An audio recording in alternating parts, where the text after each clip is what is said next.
It was definitely a scary night for residents in Fairfield in Sydney's West when they saw their local petrol station on fire. And as you can see behind me, these gas cylinders are still intact, but there was a chance that they could have fully exploded given the intensity of the fire. Around 6:30 last night, fire and rescue crews were called here to Sackville Street in Fairfield because these cylinders, these LPG gas cylinders were venting and caught ablaze, and there were huge flames that residents saw nearby, and this fire threatened nearby properties as well, but it was contained to this petrol station. About 15 local residents self-evacuated. They wanted to be as far away as possible from the noise and the fire, which was quite intense. We heard earlier from some of those residents. Take a listen.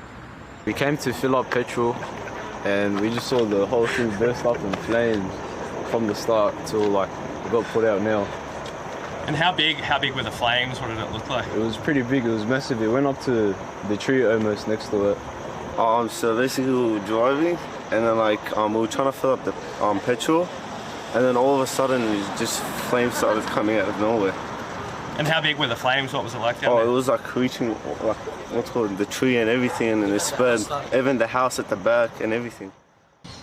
There were about 50 firefighters battling this blaze last night, and it took about 3 hours to extinguish. But we heard also from Superintendent Paul Collis, who says this was a massive job for those firefighters. About 6:30 we got called to the Metro service station here behind us, where we had 3 banks of large LPG cylinders that were totally involved in fire. We've had about 50 firefighters and 17 fire appliances that have responded.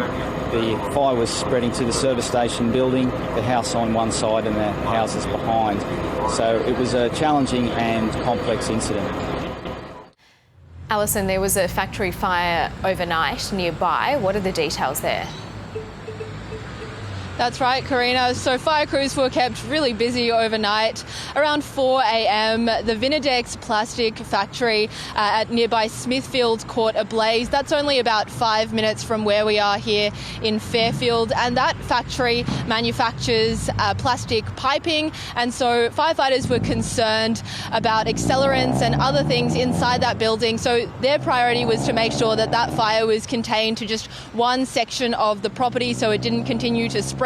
There were workers inside the factory when it caught ablaze. About 30 people were evacuated from that building, so it definitely wasn't an easy shift for those workers. And that's an industrial area, so many of the streets were blocked off, and many people trying to get to work this morning to their other factories or warehouses weren't able to access it. But firefighters, about 100 of them, were at that scene this morning at 4 a.m, and it took about 1.5 hours to put out, and they're just still extinguishing the blaze now.